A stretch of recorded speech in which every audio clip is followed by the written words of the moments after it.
రోమీయులకు రాసిన పత్రిక 1వ అధ్యాయము 16వ వచనము 17వ వచనము. సువార్తను గూర్చి నేను సిగ్గుపడువాడను కాను, ఏలయనగా నమ్ము ప్రతివానికి, మొదట యూదునికి గ్రీసు దేశస్థునికి కూడా రక్షణ కలుగు చేయుటకు అది దేవుని శక్తి అయి ఉన్నది. ఎందుకనగా నీతిమంతుడు విశ్వాస మూలముగా జీవించినని వ్రాయబడిన ప్రకారము విశ్వాస మూలముగా అంతకంతకు విశ్వాసము కలుగునట్లు దేవుని నీతి దాని యందు బయలుపరచబడుచున్నది. ఫస్ట్ మెసేజ్ నేను మాట్లాడాలనుకున్నటువంటి మెసేజ్ ఇప్పుడు నేను 2 వచనాల్లో చదివినటువంటి వచనాల్లో ఒక పదబంధమైనటువంటి మాట ఉంది. ఆ మాట గురించి నేను మాట్లాడాలనుకుంటున్నాను. అదేంటంటే దేవుని నీతి. మీరు 17వ వచనము ఆఖరిలో ఉంది ఆ మాట, దేవుని నీతి, దేవుని నీతి. సో మీరు కనుక ఏంటి పాస్ట్ గారు చెప్పబోతున్నటువంటి మెసేజ్ అని అనుకున్నారంటే ఆన్సర్ ఏంటంటే నేను దేవుని నీతి గురించి మీకు చెప్పబోతా ఉన్నాను. మార్టిన్ లూథర్ అనేటువంటి వ్యక్తి గురించి మీరు వినే ఉంటారు. గొప్ప సంఘ సంస్కరణకర్త, అలాగే ప్రొటెస్టెంట్ చర్చెస్కి ఒక విధంగా మరి తండ్రి లాంటి వాడు. ఆయన దేవుని నమ్ముకోవటానికి ముందు వేదాంత విద్య అభ్యసిస్తా ఉన్న టైంలో ఆయన అగస్టీనియన్ మాంక్ అంటే మీకు తెలుసు కదా, వివాహం చేసుకోకుండా రోమన్ క్యాథలిక్ చర్చ్లో వాళ్ళు మరి ప్రీస్ట్ అవటానికి సిద్ధపడుతూ ఉన్న కాలం అది. ఆ టైంలో ఆయన మోనాస్ట్రీలో ఉన్నప్పుడు, మోనాస్ట్రీ అంటే మీకు తెలుసు వీళ్ళందరూ అంటే ఎవరెవరైతే వివాహం చేసుకోకుండా ఉన్నారో, వేదాంత విద్య చదువుకుంటూ ఉన్నారో, ఒక మఠం లాంటిదండి. సో ఆ మఠంలో దేవుని వాక్యం నేర్చుకుంటా ఉన్న టైంలో ఆయన, మీ అందరికీ తెలుసు, రోమన్ క్యాథలిక్ చర్చ్లో వారి పాపాలు వాళ్ళ ప్రీస్ట్ దగ్గర ఒప్పుకుంటారు. ఈయన తన పాపము గురించి ఆలోచిస్తూ చాలాసార్లు బాధపడుతూ ఉండేవాడు. అయ్యో నేను పాపిని, నేను చనిపోతే దేవుడి దగ్గరికి ఎలా వెళ్తాను, నా ఆలోచనల్లో పాపం ఉంది, నా కంటిలో పాపం ఉంది, నా మాటల్లో పాపం ఉంది అని పాపము గురించి బాధపడుతూ ఉండేవాడు. బాధపడుతూ రాత్రిపూట నిద్రపోతా ఉన్న టైంలో కూడా ఆయన నిద్ర లేచి వెళ్ళి వాళ్ళ గురువు గారి దగ్గర వాళ్ళ గురువు గారిని లేపేవాడు. ఆయన పేరు స్టాపిజ్. ఆయన లేపి, అయ్యా నేను పాపం చేశాను, పాపం ఒప్పుకోవడానికి వచ్చాను, మీరు కొంచెం సమయం ఇస్తే నేను నా పాపం ఒప్పుకుంటాను అని చెప్పేవాడు. అంటే స్టాపిజ్ అనేవాడు, అలా వాళ్ళ గురువు అనేవాడు అంట, ఏంటి మార్టిన్ లూథర్ ఇది, నువ్వు నిద్రపోవట్లేదు, నన్ను నిద్రపోనివ్వట్లేదు, పాపము అంటావు, పాపం ఒప్పుకుంటానంటావు, మళ్ళీ వెళ్తావు, వెళ్ళి పడుకుంటావు, పడుకున్న తర్వాత మళ్ళా ఏదో ఒక చెడ్డ తలంపు వస్తుంది. చెడ్డ తలంపు వచ్చిన తర్వాత మళ్ళీ నా దగ్గరికి వచ్చి నేను ఈ తలంపులతో ఉండలేకపోతున్నాను అని చెప్పి నువ్వు పాపం ఒప్పుకుంటా ఉంటావు. చూడు, నీ ఆరోగ్యము పాడైపోద్ది, నా ఆరోగ్యం కూడా పాడైపోద్ది, నువ్వు వెళ్ళి పడుకో, దేవునికి చెప్పు అని చెప్పాడంట. నేను ఈ స్టోరీ ఎందుకు చెప్పానంటే, స్టోరీ కాదు, ఈ ఇన్సిడెంట్ ఎందుకు చెప్పానంటే, ఇక్కడ కూర్చున్న మీ అందరిలో కూడా మీ పాపం యొక్క భారము మిమ్మల్ని కృంగదీస్తానే ఉంటుంది. ఈరోజు మీరు ఏకాంతంగా కూర్చొని ఆలోచిస్తే మేబీ మీలో ఉన్న చాలా మందికి అసలు నేను దేవుడి దగ్గరికి వెళ్ళనా అనేటువంటి ఆలోచన కూడా రావడానికి అవకాశం ఉంది. నేను దేవుడిని నమ్ముకొని చాలా సంవత్సరాలుగా విశ్వాసిగా ఉన్నాను, అయినా కూడా నాలో పాపము ఇంకా వెళ్తానే ఉంది. ఈ పాపముతో అసలు నేను దేవుడి దగ్గరికి వెళ్ళనా అనేటువంటి భయము, భారము మీలో కొంతమందిలో ఉండొచ్చు. మనము పాపము చేస్తూనే ఉన్నాము, మాటల ద్వారా పాపము చేస్తున్నాము, ఆలోచన ద్వారా పాపము చేస్తున్నాము, కన్నుల ద్వారా పాపము చేస్తున్నాము, మన నిర్ణయాలలో పాపము చేస్తున్నాము. ఇవన్నీ పాపము చేస్తూ, ఎంత పాపము చేస్తూ నేను దేవుని దగ్గరికి వెళ్ళిపోతున్నాను, నేను పరలోకం వెళ్ళిపోతున్నాను, నేను దేవునితో ఉండబోతున్నాను అని కూడా రెండవ సైడ్ చెప్తున్నాం మనం. ఒక సైడ్ ఏమో మన జీవితంలో పాపం విపరీతంగా ఉంది, రెండో సైడ్ ఏమని చెప్తున్నామంటే నేను దేవుని దగ్గరికి వెళ్ళిపోతున్నాను, నేను దేవుడితో నివాసం ఉండడానికి వెళ్తున్నాను అని చెప్తున్నాము. సో అక్కడ నేను అనుకుంటాను మార్టిన్ లూథర్ బాగా నలిగిపోయాడు. ఎలా నలిగిపోయాడు అంటే, అరే నేను పాపము చేస్తా ఉన్నాను, నేను పాపిని, ఎంత భయంకరమైన పాపపు ఆలోచనలు కలిగిన వాడిని, పాపపు కన్నులు కలిగిన వాడిని, ఈ మాటలు కూడా మంచిగా నేను పవిత్రంగా మాట్లాడలేకపోతున్నాను, నేను పరిశుద్ధుడైన దేవుడితో ఎలా సహవాసం చేస్తాను, దేవుడితో నేను ఎలా ఉంటాను అనేటువంటిది ఆయన నేను లోపల తొలిచివేసింది అనమాట. తొలిచివేసిన ప్రతిసారి లేచి వెళ్ళేవాడు అనమాట. సో మీరు ఆలోచించండి, పరలోకము వెళ్తున్నాము అన్న ప్రతి ఒక్కరు కూడా ఆలోచించాలి. మీరు పరలోకం వెళ్తున్నాము అంటే అర్థం ఏంటంటే దేవునితో ఉండబోతున్నాం, దేవునితో సహవాసము చేయబోతున్నాం. దేవునితో సహవాసము చేయాలంటే ఒక పాపి దేవునితో సహవాసం చేయగలరా? అపవిత్రమైనది దేవుని సన్నిధిలోకి రాగలదా? మీరు ఆలోచించండి. మీరు ఉన్న విధంగా ఈరోజు మీరు వెళ్ళి దేవుని సన్నిధిలో నిలబడాలంటే మీరు నిలబడగలరా? అపవిత్రమైనది పరిశుద్ధుడైన దేవుని సన్నిధికి వెళ్ళలేదు కూడా. చాలా మంది ఆలోచించట్లేదు కూడా, అసలు నేను ఎలా దేవుని దగ్గరికి వెళ్ళగలను, మహాపరిశుద్ధుడైన దేవునితో నేను ఎలా నివాసము చేయగలను? నిత్య జీవం అంటే అదే కదా. నిత్య జీవం మనం దేవునితో జీవించబోతున్నాం కదా. నిత్య జీవంలో దేవునితో జీవించబోతున్నప్పుడు దేవునితో నేను ఎలా జీవిస్తాను? నేను భయంకరమైనటువంటి పాపిని కదా, సమస్తము పాపమే, పాదము నుండి తల వరకు మొత్తము పాపమే కదా నాది. నేను ఆయనతో ఎలా నివాసం ఉండగలను అనేటువంటిది మీరు ఆలోచించాల్సినటువంటిది. ఈ ఫస్ట్ మెసేజ్ లో నేను ఈ ప్రాబ్లంకి సమాధానము చెప్పబోతున్నాను. జాగ్రత్తగా నాతో పాటు రండి. యెషయా గ్రంథము 6వ అధ్యాయము మీ అందరికీ తెలిసినటువంటి, చాలా మీ అందరికీ మేబీ కంటతా కూడా వచ్చినటువంటి వాక్యము, మీ అందరికీ తెలిసినటువంటి వాక్యము. యెషయా గ్రంథం 6వ అధ్యాయంలో మనము యెషయా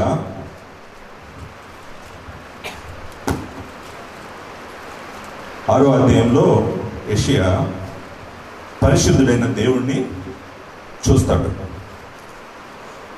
6వ అధ్యాయం 1వ వచనం, రాజైన ఉజ్జియా మృతి నందిన సంవత్సరంన అత్యున్నతమైన సింహాసనం నందు ప్రభువు ఆసీనుడై ఉండగా నేను చూచితిని. ప్రభువుని చూశాడు.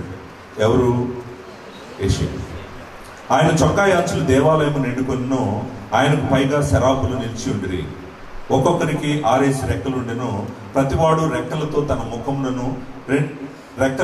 ముఖమును రెంటితో తన కాళ్ళను కప్పుకొనుచు రెంటితో ఎగురుచుండెను. వారు సైన్యములకు అధిపతి యెహోవా పరిశుద్ధుడు, పరిశుద్ధుడు, పరిశుద్ధుడు, సర్వలోకము ఆయన మహిమతో నిండి ఉన్నదని గొప్ప స్వరముతో గాన ప్రతిగానములు చేయుచుండిరి. చూడండి, దేవుని సన్నిధిలో దేవుడు సింహాసనాసీనుడే అన్నాడు. దేవుని సన్నిధిలో ఆయనను ఆరాధిస్తూ ఉన్నటువంటి శరాపులను కూడా మనం ఇక్కడ చూస్తాము. ఆయనను వాళ్ళు ఆరాధిస్తున్నటువంటి మాటలు ఏంటంటే, ఆయన పరిశుద్ధుడు, పరిశుద్ధుడు, పరిశుద్ధుడు అని ఆయనను ఆరాధిస్తున్నాడు. ఆయన వంటి వాడు లేడు.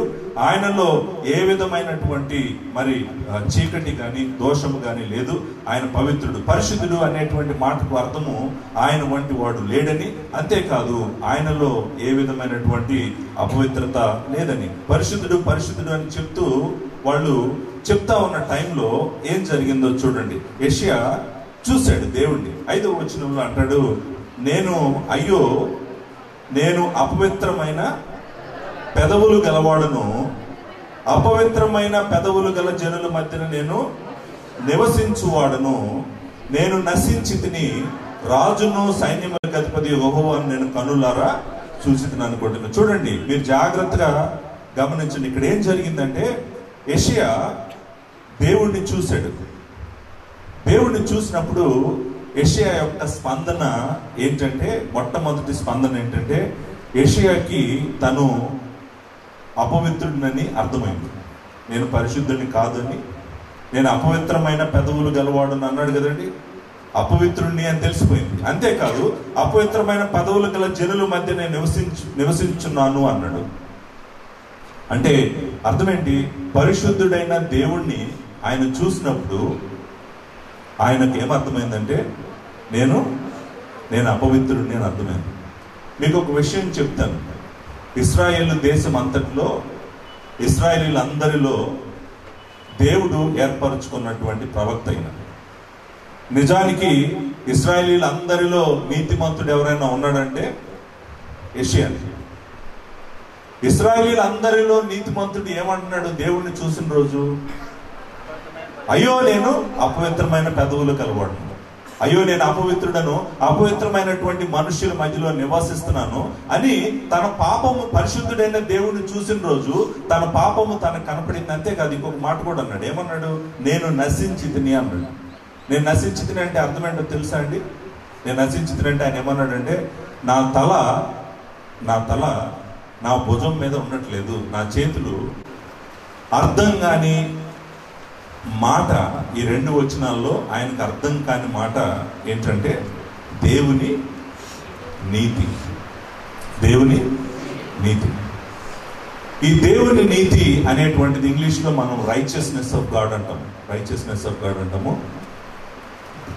ఇది యాక్చువల్గా తెలుగులో ఎలాగైతే దేవుని నీతి అనే 2 పదాలతో ఉందో, గ్రీక్లో కూడా 2 పదాలతోనే ఉంటుంది. డికాయోసునే థియో అని ఉంటుంది. ఆయన గ్రీక్లో చెప్తున్నాడు కదా, వాక్యము చెప్తున్నాడు. ప్రొఫెసర్ చదువుతుంటే దేవుని నీతి బయలుపరచబడింది అని ఉంది. ఇక్కడ ఏమని ఉందండి? దేవుని నీతి దాని యందు బయలుపరచబడింది. దాని యందు అంటే దేని యందు?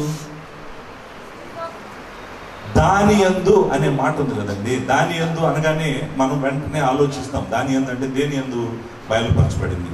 16వ వచనం 17వ వచనం చెప్తుంది ఏంటంటే, సువార్త గురించి చెప్తుంది. సువార్త గూర్చి నేను సిగ్గుపడవాడును కాను, ఏలైనగా నమ్ము ప్రతివానికి, మొదటి యూదునికి గ్రీసు దేశస్తుని కూడా రక్షణ కలుగు చేయుటకు అది దేవుని శక్తి అన్నది.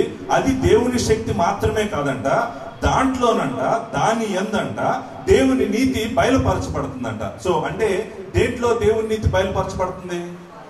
సువార్తలో దేవుని నీతి బయలుపరచబడుతుంది అనేటువంటిది ఆయనకి చదువుతుంటే ఆయనకు అర్థమైంది. సువార్తలో దేవుని నీతి బయలుపరచబడింది, దేవుని నీతి ఉంది అనేటువంటిది అర్థమైంది. కానీ ఆయనకు దేవుని నీతి సువార్తలో బయలుపరచబడటం అంటే ఏంటో అర్థం కాలేదు. సువార్తలో దేవుని నీతి బయలుపరచబడటం అంటే ఏంటో అర్థం కాలేదు. అర్థం కాక చాలా రోజులు ఆలోచించాడు దీని గురించి. ఏమని? సువార్తలో దేవుని నీతి బయలుపరచబడింది, సువార్తలో దేవుని నీతి బయలుపరచబడింది అంటే అర్థం ఏంటి? దేవుడు నీతిమంతుడని చెప్తున్నాడా? దేవుడు నీతిగానే తీర్పు తీరుస్తానని చెప్తున్నాడా? అందరినీ ఎవరైతే పాపం చేశారో వాళ్ళని నరకానికి పంపించి, ఎవరైతే నీతిగా నడుస్తున్నారో వాళ్ళని నిత్య జీవానికి తీసుకెళ్తానని చెప్తున్నాడా? ఒకవేళ అలా చెప్తే నీతిగా జీవించే వాళ్ళు ఎవరున్నారు? నీతిగా జీవించేవాడు ఎవరూ లేరు కదా. అయితే దేవుడి దగ్గరికి దేవుడే కనుక నీతిమంతుడై, దేవుడు కనుక నీతిగానే న్యాయాధిపతిగానే తీర్పు తీరిస్తే ఎవరు దేవుని దగ్గరికి వెళ్ళరు కదా.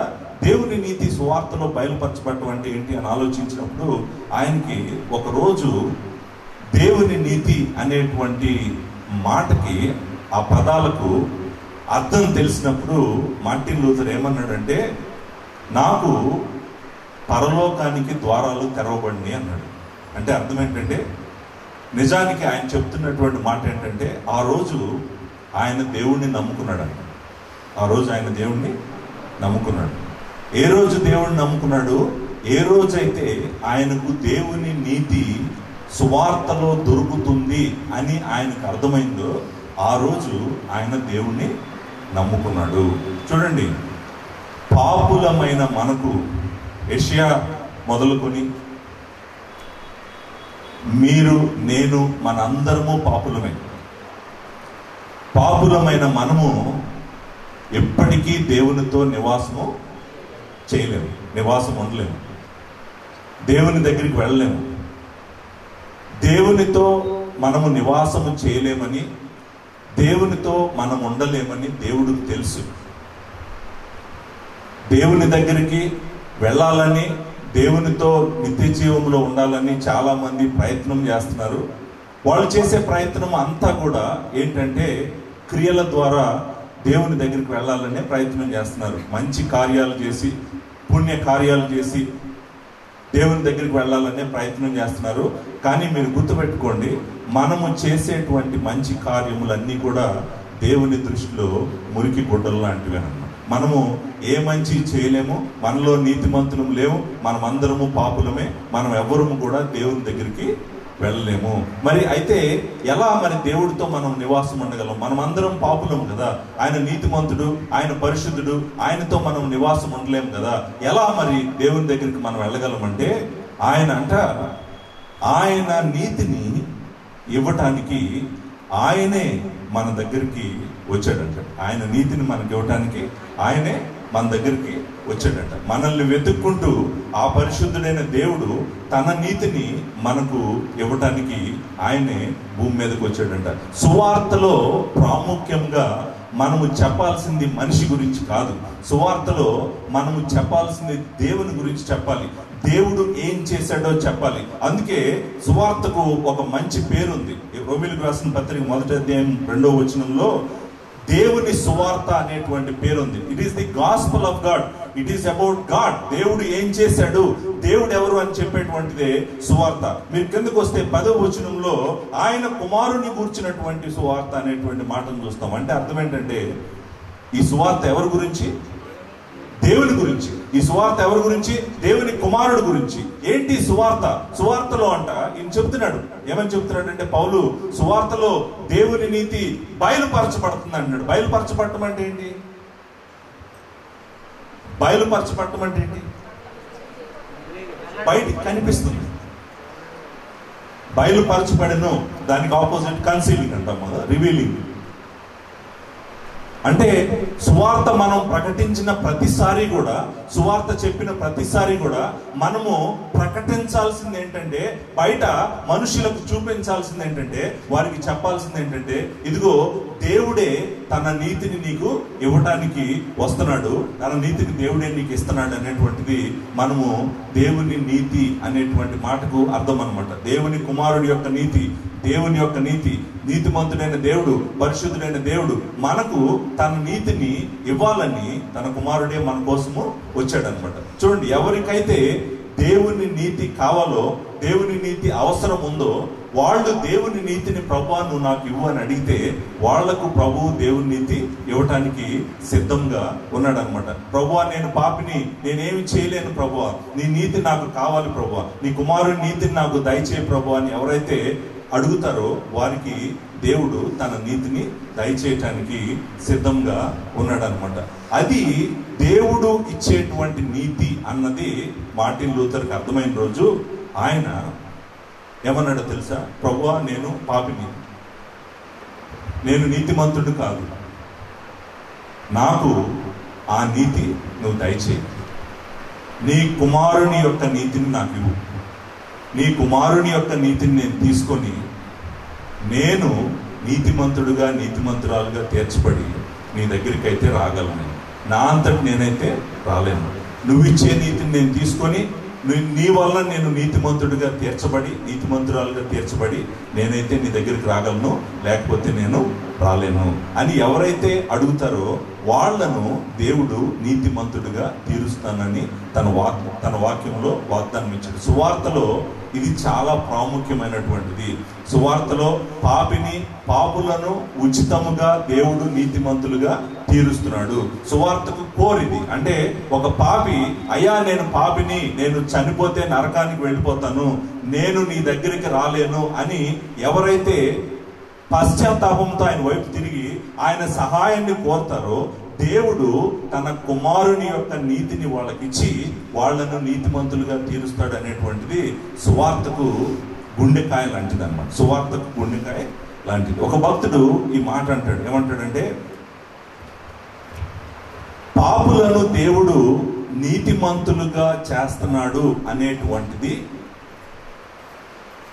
సంఘానికి గుండెకాయ లాంటిది అన్నాడు ఒక భక్తుడు.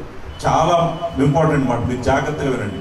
పాపులను ఉచితముగా దేవుడు నీతిమంతులుగా తీరుస్తున్నాడు అనేటువంటిది సువార్తకు గుండెకాయ లాంటిది.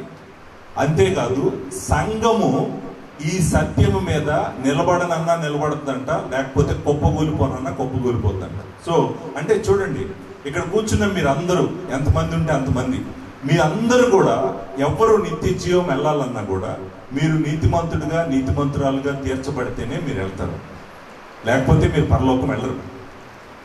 మరి నీతిమంతుడిగా నీతిమంతురాలుగా మీరు తీర్చబడాలంటే మీరేం చేయాలి? నేనేం చేయాలి? నేను నీతిమంతుడిగా నీతిమంతురాలుగా తీర్చబడాలంటే ఏం చేస్తే నేను నీతిమంతుడిని అవుతాను, ఏం చేస్తే నేను నీతిమంతురాలను అవుతాను అనేటువంటిది కూడా నేను కొంచెం మాట్లాడతాను.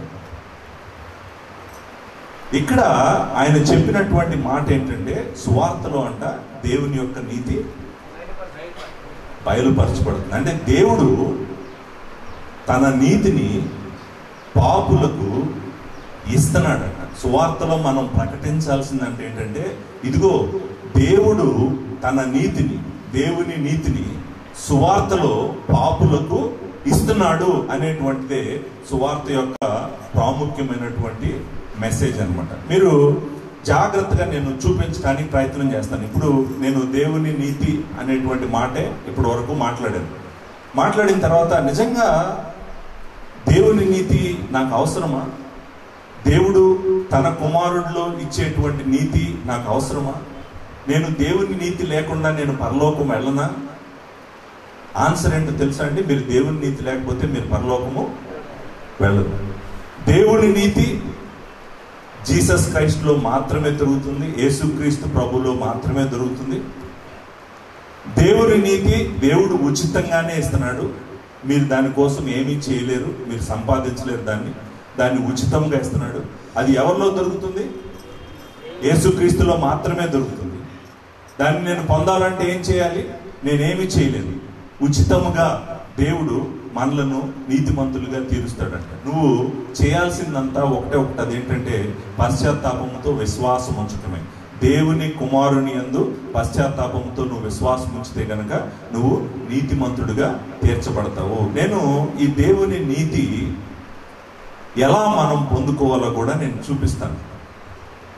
ఆ దేవుని నీతి గనక నువ్వు అడిగి ఉండకపోతే మీరు తప్పకుండా దేవుని నీతిని అడగండి. దేవా, నాకు నీ కుమారుని అందున్నటువంటి దేవుని నీతి నాకు దయచేయండి. నిజానికి మీలో చాలా మంది ఆయన నమ్ముకున్న రోజు మిమ్మల్ని నీతిమంతులుగా తీర్చాడు. మీలో కొంతమందికి తెలిసి ఉండకపోవచ్చు, రక్షణలో నిజానికి ఏం జరిగింది అనేది మీకు తెలిసి ఉండకపోవచ్చు. మీరు పశ్చాత్తాపంతో ఆయన యందు విశ్వాసం ఉంచిన రోజు మిమ్మల్ని దేవుడు ఆల్రెడీ నీతిమంతులుగా తీర్చేశాడు. కానీ ఆ నీతిమంతులుగా తీర్చడానికి దేవుడు తన నీతిని ఇచ్చాడు అనేటువంటిది మీలో ఎంతమందికి తెలుసో నాకు తెలియదు. అందుకని నేను జ్ఞాపకం చేస్తున్నాను మీకు. ఒకసారి ఆదికాండము 15వ అధ్యాయము 6వ వచనానికి వెళ్దాం. ఆదికాండం 15వ అధ్యాయము 6వ వచనంలో ఏమని చదవమ్మా? అతను యెహోవాను నమ్మెను, ఆయన అది అతనికి నీతిగా ఎంచెను. ఇప్పుడు చూడండి, అబ్రహాము దేవుణ్ణి నమ్మాడండి. అబ్రహాము దేవుణ్ణి నమ్మాడు. నమ్మకము అనే మాటకి ఇంకొక మాట విశ్వాసం. నమ్మకం అనే మాటకి ఇంకొక మాట ఏంటి? విశ్వాసం. ఆయన దేవుని యందు విశ్వాసం ఉంచాడంట. విశ్వాసం ఉంచినప్పుడు ఆ విశ్వాసాన్ని దేవుడు ఏమన్నాడంట? నీతిగా, అతనికి నీతిగా ఎంచాడంట. ఎంచాడని ఉంది కదండి.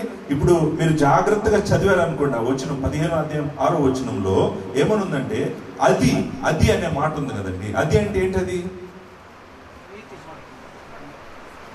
నమ్మటం. కరెక్ట్, నమ్మటం అంటే విశ్వాసము.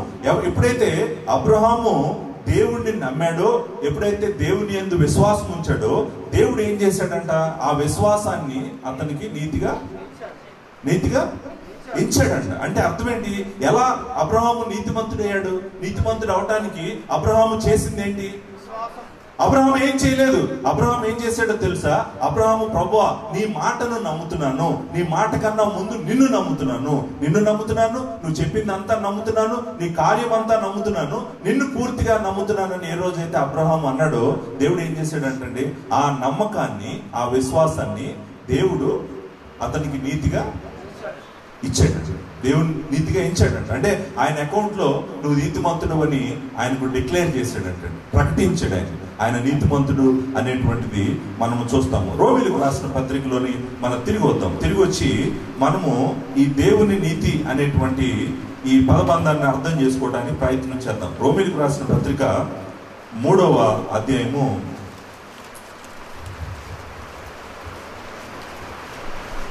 20వ వచనాన్ని చదువుతున్నాను. నేను చదువుతాను, అందరికీ వినిపిస్తామా? ఏలయనగా ధర్మశాస్త్ర సంబంధమైన క్రియల మూలముగా ఏ మనుష్యుడును ఆయన దృష్టికి నీతిమంతుడని తీర్చబడడు. ధర్మశాస్త్రము వలన పాపం అనగా ఎట్టిదో తెలియబడుచున్నది. చూడండి, ధర్మశాస్త్ర సంబంధమైన క్రియల మూలముగా ఎవరు నీతిమంతులుగా తీర్చబడరు.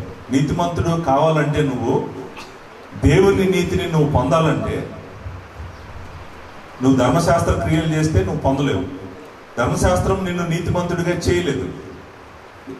నిజానికి ధర్మశాస్త్ర సంబంధమైన క్రియలు కాదు, ఏ క్రియలు కూడా నిన్ను నీతిమంతుడిగా చేయలేవు. చాలా మంది పరలోకం ఎలా వెళ్తున్నామంటే, చాలాసార్లు ఏమంటారంటే, నేను మంచి క్రియలు చేశాను, మంచి క్రియల వల్ల నేను నీతిమంతుడయ్యాను అని చెప్తారు. నిజానికి అది కరెక్ట్ కాదు. ఏమని అంటున్నాడంటే, ఎవరు కూడా క్రియల వల్ల నీతిమంతులుగా తీర్చబడరంట. మరి ఎలా? ఈ ధర్మశాస్త్రం ఇంకా నువ్వు పాపం అని చెప్తుందంట, నువ్వు ఎంత పాపం చేసావో చెప్తుందంట.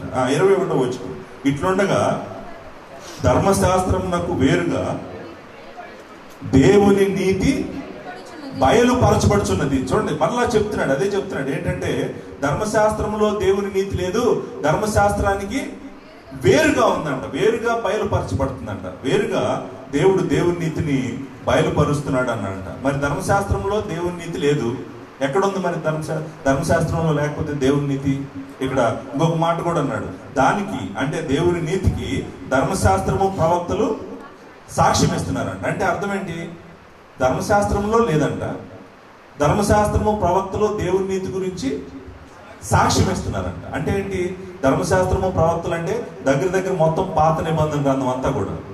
పాత నిబంధన గ్రంథంలో దేవుని నీతి లేదు, పాత నిబంధన గ్రంథం అంతా కూడా దేవుని నీతి గురించి సాక్ష్యం ఇస్తుంది. అంటే ఎక్కడుంది మరి దేవుని నీతి? బయలుపరచబడుతుంది అని ఉంది. మరి ఎక్కడ బయలుపరచబడుతుంది? ధర్మశాస్త్రంకు వేరుగా బయలుపరచబడుతుంది అని ఉంది. అసలు ఎక్కడ దొరుకుతుంది మనకి నీతి, దేవుని నీతి? చూడండి, ఇప్పుడు చదవండి 22వ వచనం. అది యేసుక్రీస్తునందలి విశ్వాస మూలమైనదై నమ్మువారందరికీ కలుగు దేవుని నీతి అయి ఉన్నది. చూసారండి, ఎక్కడ దొరుకుతుందంట దేవుని నీతి? దేవుని నీతి పాత నిబంధన గ్రంథంలో లేదు, కాకపోతే పాత నిబంధన గ్రంథము సాక్ష్యం ఇస్తుందంట. దేవుని నీతి వస్తుంది, దేవుని నీతి బయలుపరచబడుతుంది, దేవుడు తన నీతిని ఇవ్వబోతున్నాడు, ఆయన తీసుకొని రాబోతున్నాడు అని పాత నిబంధన గ్రంథం అంతా చెప్తుందంట. పాత నిబంధన గ్రంథం ఇంకొకటి కూడా చెప్తుంది, అదేంటంటే దేవుని నీతి నా దగ్గర లేదని కూడా చెప్తుందంట పాత నిబంధన గ్రంథం. మరి ఎక్కడుంది దేవుని నీతి అంటే? దేవుని నీతి ఏం ఎక్కడ దొరుకుతుంది దేవుని నీతి అంటే? పాత నిబంధన గ్రంథం ఏం చెప్తుందో తెలుసు? అదిగో ఆయన వస్తున్నాడు, ఆయన దేవుని కుమారుడు, ఆయన వస్తున్నాడు, ఆయన దగ్గర దొరుకుతుంది. ఆయన యందు ఎవరైతే విశ్వాసం ఉంచుతారో వారందరికీ కూడా ఆయన తన నీతిని అనుగ్రహిస్తాడు.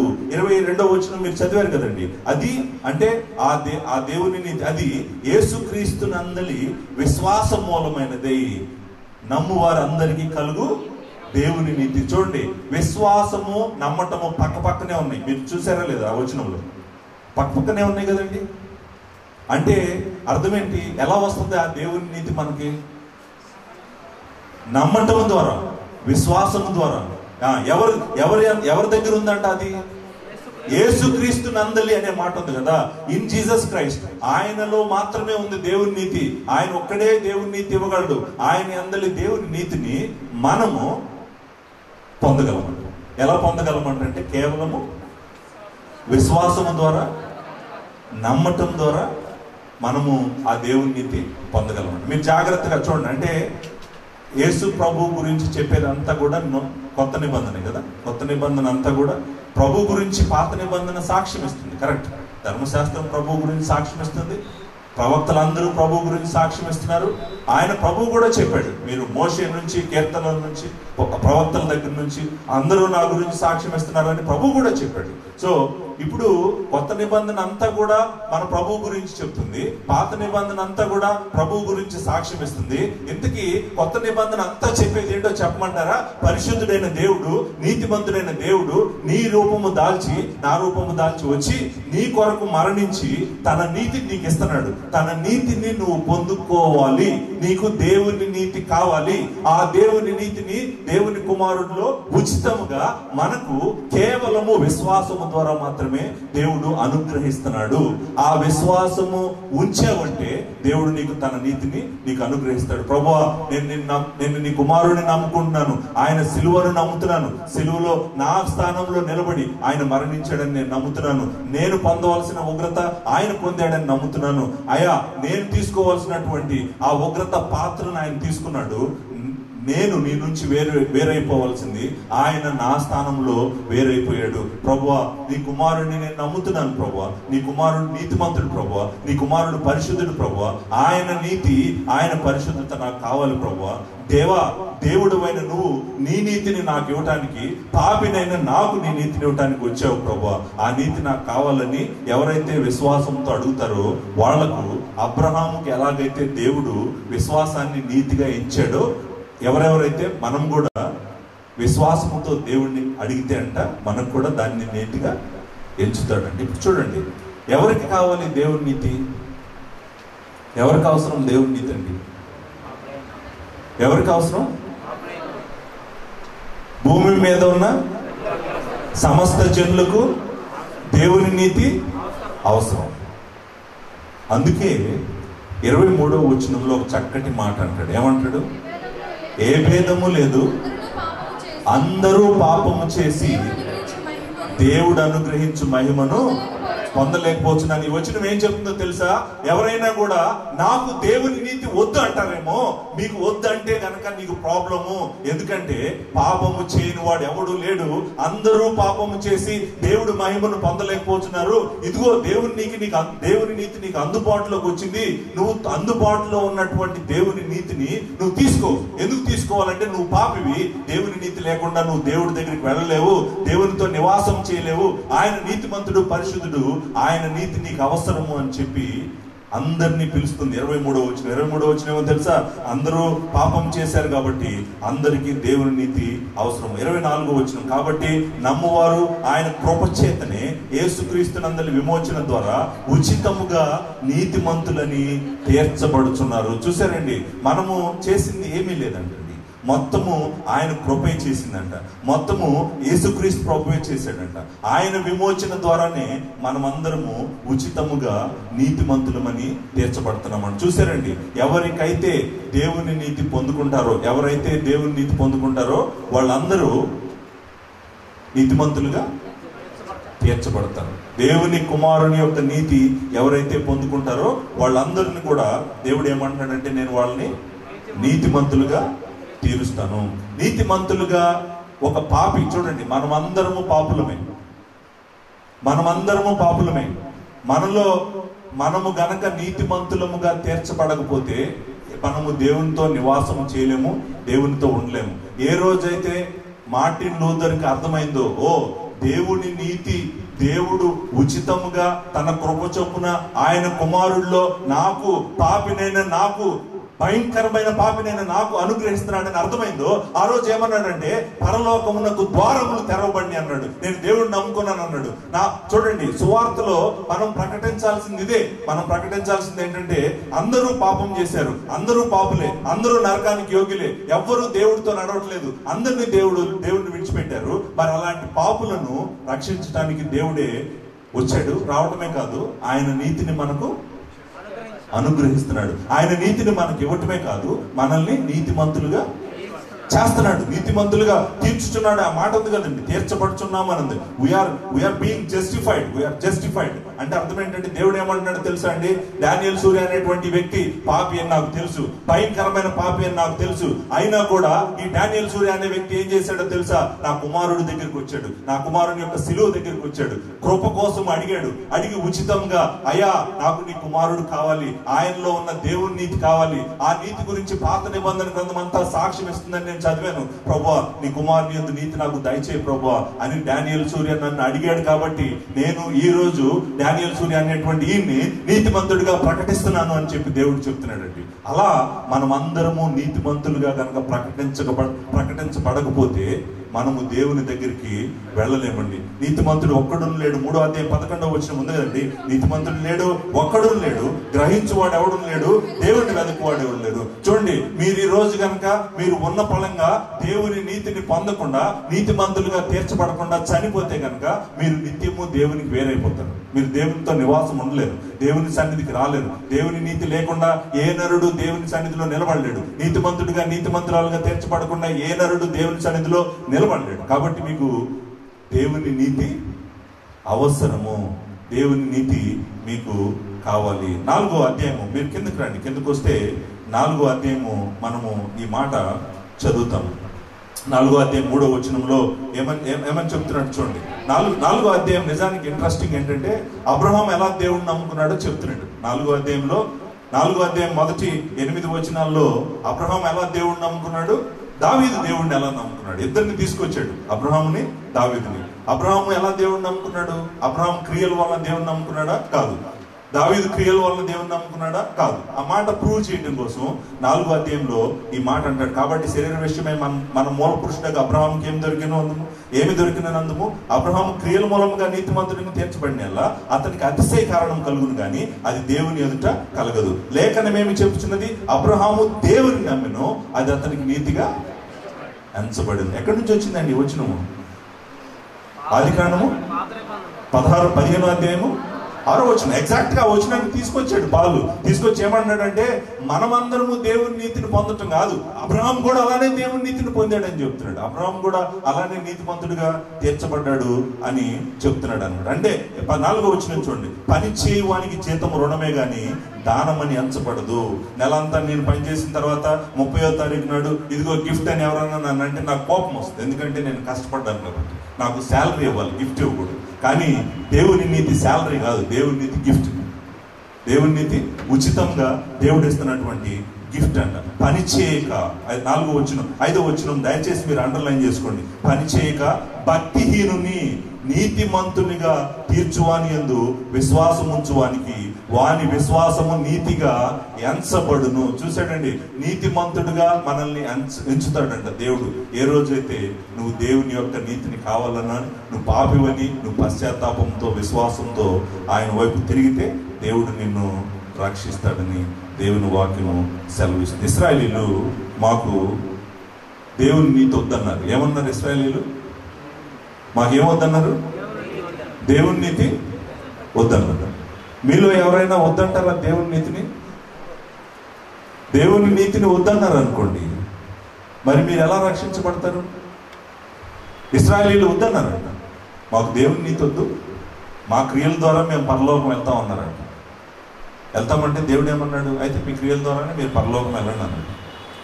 అందరూ నశించిపోయి నాశనానికి వెళ్తున్నారు, దేవుని నీతిని తిరస్కరించారు. 9వ అధ్యాయం రండి, రోమీయులకు రాసిన పత్రిక 9వ అధ్యాయము 30వ వచనాన్ని చదువుతాను. అట్లయితే మనం ఏమందుము? నీతిని వెంటాడని అన్ని జనులు నీతిని అనగా విశ్వాస మూలమైన నీతిని పొందిరి. వాళ్ళు దేవుని నీతిని పొందారు. వాళ్ళు వెంటాడకుండానే వాళ్ళకి దేవుని నీతి దొరికింది. వాళ్ళు దేవుని నీతిని పొందారంట. అయితే ఇశ్రాయేలు నీతి కారణమైన నియమమును వెంటాడినను ఆ నియమం అందుకోలేదు. వారు ఎందుకు అందుకోలేదంట? వారు విశ్వాస మూలంగా కాక క్రియల మూలంగా దేవుని నీతిని వెంటాడారంట. నీతిమంతులు క్రియలు చేసి కావాలనుకున్నారంట. అందుకే చెప్తున్నాను, భూమి మీద ఉన్న ఏ విశ్వాసమైనా కూడా, అన్ని విశ్వాసాలు కూడా, అన్ని మార్గాలు కూడా నువ్వు క్రియల ద్వారా దేవుని దగ్గరికి వెళ్ళగలవని చెప్తున్నాయి. దేవుని వాక్యం ఏం చెప్తుందో తెలుసా? నువ్వు ఎన్ని క్రియలు చేసినా నువ్వు దేవుడి దగ్గరికి రాలేవు. దేవుడు అంత నీతిమంతుడు నువ్వు ఎప్పటికీ కాలేవు. దేవుడే ఉచితంగా తన నీతిని తన కుమారుడు ద్వారా ఇస్తున్నాడు. నువ్వు ఆ దేవుని నీతిని విశ్వాసం ద్వారా తీసుకోగలవు, ఉచితంగా తీసుకోగలవు తప్ప నువ్వు ఏ క్రియలు చేసి కూడా నువ్వు దాన్ని తీసుకోలేవు అని చెప్తున్నాడు. 10వ అధ్యాయం రండి. 10వ అధ్యాయము 3వ వచనాన్ని మళ్ళీ ఒకసారి చూద్దాం. ఎలాగనగా వారు దేవుని నీతిని ఎరుగక, చూడండి, దేవుడు ఇస్తున్నటువంటి దేవుని నీతిని వాళ్ళు ఎరుగక ఏం చేశారంట? దేవుని నీతిని ఎరుగక తమ స్వనీతిని స్థాపింప పూనుకొచ్చు దేవుని నీతికి లోబడలేదు. దేవుని నీతి అండర్లైన్ చేసుకోండి. దేవుని నీతి చాలా చోట్ల ఉంది దేవుని వాక్యంలో. మనము చూడకుండా పై నుంచి వెళ్ళిపోతూ ఉంటాం, కానీ దేవుని నీతిని లోబడలేదంట. దేవుని నీతికి లోబడలేదు. మరి 4వ వచనం, విశ్వసించు ప్రతి వానికి నీతి కలుగుటకై క్రీస్తు ధర్మశాస్త్రమునకు సమాప్తి అయి ఉన్నాడు. ధర్మశాస్త్ర మూలముగు నీతిని నెరవేర్చువాడు దాని వల్లనే జీవించునని మోషే వ్రాయించున్నాడు. చూడండి, నీతి మంతుడుగా నువ్వు తీర్చబడాలంటే విశ్వాసము ద్వారా దేవుడిచ్చేటువంటి నీతిని, దేవుని నీతిని నువ్వు అంగీకరిస్తే నువ్వు తప్పకుండా రక్షించబడతావు. ఆ దేవుని నీతిని దేవుడు ఉచితంగా తన కుమారుల్లోనే మనకు అనుగ్రహిస్తున్నాడు. 1 కొరింథీయులకు రాసిన పత్రికలో మనం ఒక మాట చదువుతాం, జీసస్ క్రైస్ట్ గురించి చక్కటి మాట. 1 కొరింథీయులకు రాసిన పత్రిక 1వ అధ్యాయము ఆఖరిలో ఈ మాట చదువుతాం. ఆయనే మనకు ఏంటంటే జ్ఞానమును, నీతియు, పరిశుద్ధతయు, విమోచనము ఆయన. చూడండి, ఇక్కడ ఆయన మనకు ఏంటంటే ఆయన మనకు నీతి అంట. ఏంటి ఆయన మనకి నీతి అంటే దేవుడు మనకు అనుగ్రహించినటువంటి దేవుని నీతి. ఎవరు? Lord Jesus Christ. ఆయనేనంట మనకు దేవుని నీతి. ఆయన ద్వారా మాత్రమే మనం నీతిమంతులముగా తీర్చబడుతున్నామంట. ఆయనలోనే దేవుని నీతి దొరుకుతుందని దేవుని వాక్యము సెలవిస్తూ ఉంది. ఇంకొంచెం ముందుకు వెళ్దాం. ముందుకెళ్ళి నిజానికి ఈ సత్యము మళ్ళా మనము దేవుని వాక్యంలో చూస్తూనే ఉంటాము, మనము మళ్ళా మర్చిపోతూనే ఉంటాము. నిజానికి ఇది చాలా ఇంపార్టెంట్ ట్రూత్.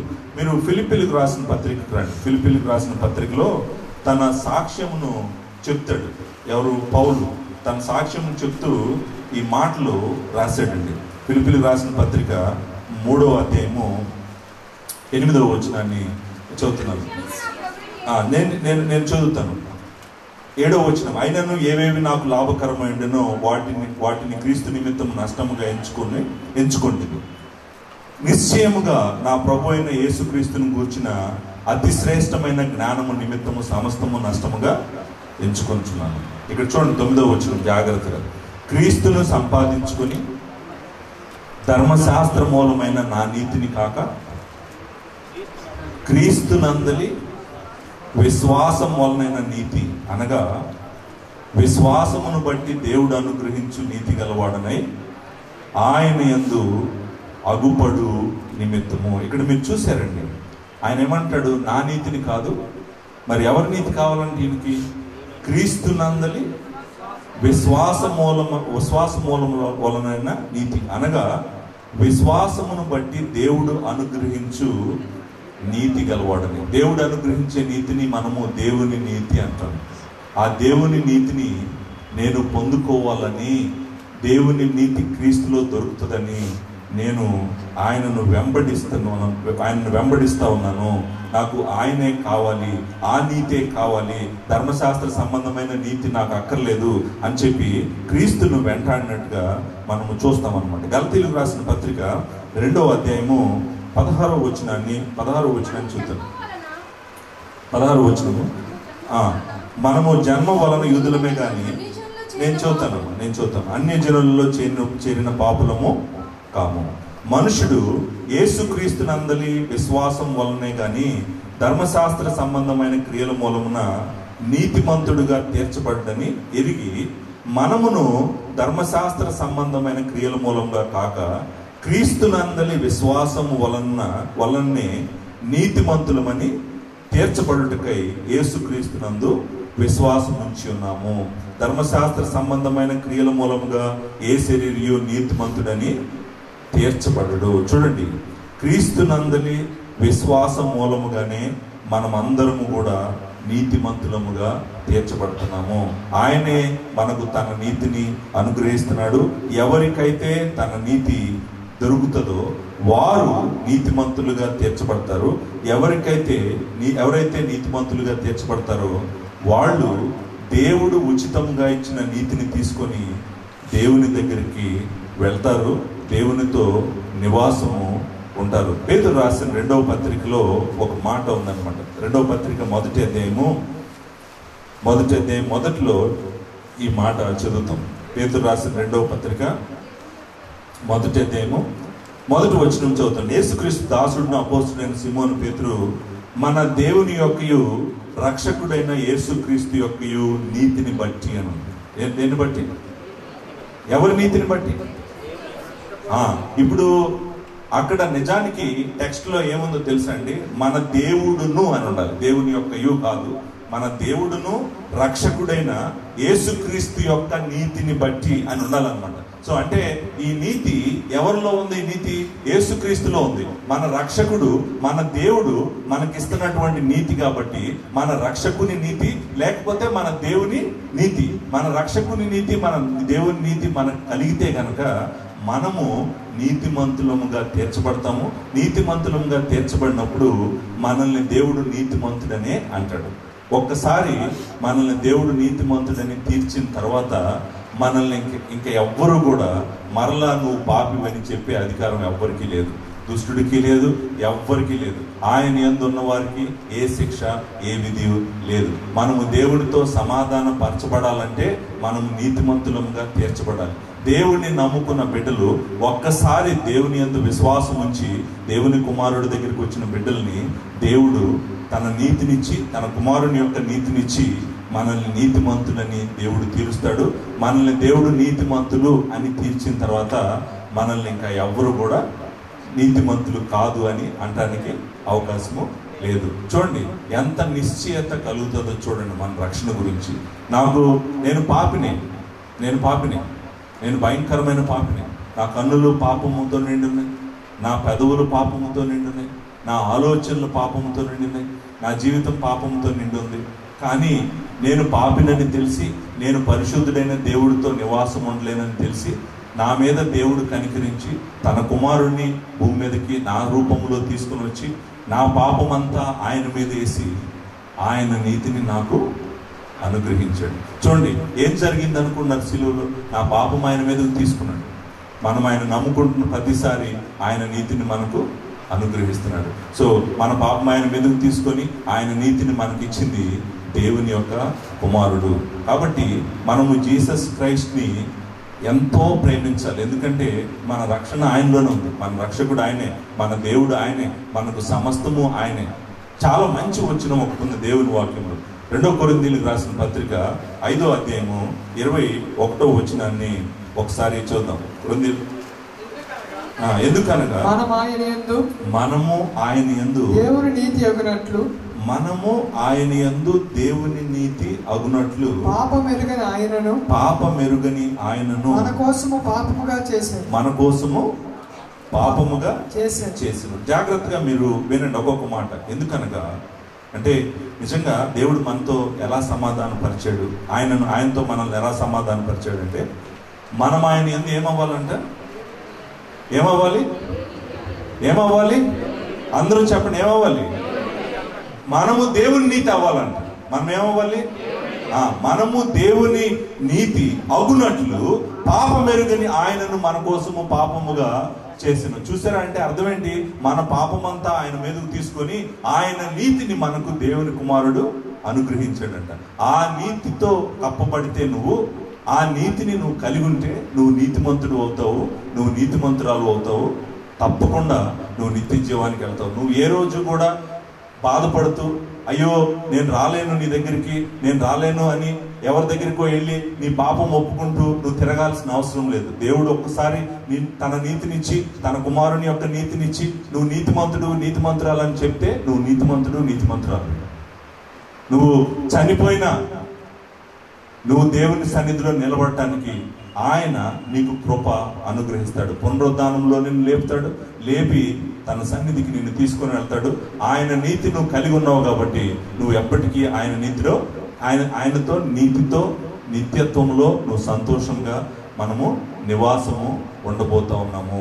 ఈ సత్యము అర్థమైందనుకోండి, నేను పాపిని, నేను దేవుళ్ళలో విశ్వాసం ఉంచాను, దేవుడు నాకు ఉచితంగా తన నీతిని ఇచ్చాడు, అందుకే నేను నీతిమంతురాలను అయ్యాను, ఆ నీతి నాకు జీసస్ క్రైస్ట్లోనే దొరికింది అని నీకు అర్థమైతే నువ్వు ఎప్పటికీ ధైర్యంగానే ఉంటావు. అది అర్థం కాకపోతే మార్టిన్ లూథర్ లాగా నువ్వు రాత్రులు నిద్రపోకుండా అటు ఇటు రక్షణ నిశ్చయత లేకుండా తిరుగుతానే ఉంటావు అన్నమాట. చూడండి, దేవుడు కృప మనల్ని రక్షించింది. మనం ఏం చేయలేదు, రక్షణ ఉచితంగా వచ్చింది. మనల్ని రక్షించినటువంటి దేవుని కృపని, క్రీస్తుని మనము బలంగా ప్రకటించాలంటే ముందు మనం బలంగా ఉండాలి కదా. మనం అనేక మందికి ప్రకటించాలంటే ముందు మనం బలంగా ఉండాలి. మనం బలంగా ఉండాలంటే నీకు దేవుని కుమారుడిలో దేవుడు నీకు నీతిని ఇచ్చాడని, ఆ నీతిని నీకు ఉచితంగా ఇచ్చాడని, విశ్వాసం ద్వారా నువ్వు పొందుకున్నావని, అబ్రహాము ఎలాగైతే నీతిమంతుడిగా తీర్చబడ్డాడో నువ్వు కూడా అలాగే నీతిమంతుడిగా తీర్చబడ్డావని, దావీదు ఎలాగైతే నీతిమంతుడిగా తీర్చబడ్డాడో నువ్వు కూడా అలాగే నీతిమంతుడిగా తీర్చబడ్డావని నీకు తెలిసిందనుకో, నువ్వు ప్రభువుకి కృతజ్ఞత తెలియజేస్తూ జీవితకాలము ఆయన పని చేస్తూ ఉంటావు. ఆలోచిస్తా, చింతిస్తా, భయపడతా, బలహీనుడు అవుతా, అలా ఉండదు నీ జీవితం అంతా కూడా. నా ప్రభువు నన్ను రక్షించాడు, నా రక్షణ కారణం నేను కాదు, నా రక్షణ కారణం దేవుని కుమారుని యొక్క సిలువ యాగం. కాబట్టి నేను ఆయనలో నాకు నెమ్మది, ఆయనలో నాకు సమాధానం, ఆయనలో నాకు జీవము, ఆయనలో నాకు స్వాస్థ్యము, ఆయనలో నాకు మహిమ, ఆయనలోనే సమస్తం, ఆయనే నా నిరీక్షణ అని నువ్వు పూర్తిగా ఆయన మీద ఎవరైతే దేవుని కుమారుడి మీద ఆధారపడతారో వాళ్ళు సంతోషంగా ఉంటారు, భయం లేకుండా ఉంటారు, చక్కగా చాలా సేవ చేయగలుగుతారు. లేకపోతే నీ భయమే నిన్ను తినేస్తుంది, నీ పాపమే నిన్ను తినేస్తుంది. నువ్వు పాపంలోనే బ్రతుకుతావు జీవితకాలం అంతా కూడా, పాప భయంతోనే బ్రతుకుతావు. దాని నుండి దేవుని కుమారుడు మనల్ని విడిపించాడని కూడా తెలియకుండా చాలా మంది బ్రతుకుతున్నారు. కాబట్టి నేను మిమ్మల్ని అడుగుతుంది ఏంటంటే, దేవుడు తన సువార్త ద్వారా ఉచితంగా ఇస్తున్నటువంటి దేవుని నీతిని మీరు పొందుకోండి, విశ్వాసము ద్వారా ఉచితంగా పొందుకోండి, ఆనందంగా సంతోషంగా దేవుడు అప్పగించినటువంటి పరిచర్యను మీరు చేయాలని మిమ్మల్ని అందరినీ నేను కోరుకుంటా ఉన్నాను. దేవుని నీతిని పొందాలంటే మనలో ఏముండాలి? విశ్వాసం ఉండాలి కదా. ఏముండాలి? విశ్వాసం ఉండాలి. ఎలా దేవుని నీతిని పొందుతామో? విశ్వాసం ద్వారా కదా, నమ్మటం ద్వారా, విశ్వాసం ద్వారా. దేవుణ్ణి నమ్మాలి, దేవుని కార్యాన్ని నమ్మాలి, సిలువను నమ్మాలి, దేవుని కుమారుడిని నమ్మాలి. నమ్మటం ద్వారా, విశ్వాసం ద్వారా దేవుని నీతిని పొందుతున్నాం. కానీ ఈ విశ్వాసాల్లో చాలా రకాలు ఉన్నాయి. కొంతమంది దేవుణ్ణి నమ్ముతున్నాను, నాకు దేవుని నీతి కావాలి అంటున్నారు, కానీ వాళ్ళ జీవితాలు మాత్రం దేవుడికి ఇవ్వట్లేదు. క్రియలు లేని విశ్వాసం ఉంది, మృతమైన విశ్వాసం ఉంది, దెయ్యాల విశ్వాసం ఉంది, రకరకాల విశ్వాసాలు మనుషులు కలిగి ఉన్నారు. కానీ దేవుని నీతిని పొందగలిగినటువంటి నిజమైన విశ్వాసము ఎలా ఉంటుందో నేను రెండో మెసేజ్లో చెప్తాను మీకు. ఆ విశ్వాసము ఎలా ఉంటుంది, మన జీవితాల్లో మనల్ని ఎలా మారుస్తుంది, మన జీవితాన్ని ఏం చేస్తుంది, ఎలాంటి విశ్వాసం మనల్ని రక్షిస్తుంది, ఎలాంటి విశ్వాసాన్ని నేను కలిగి ఉండాలి అనేటువంటిది నేను సెకండ్ మెసేజ్లో చెప్తాను. దేవుని విస్తారమైన కృప మీకు తోడుగా ఉంటుంది. Thank you very much.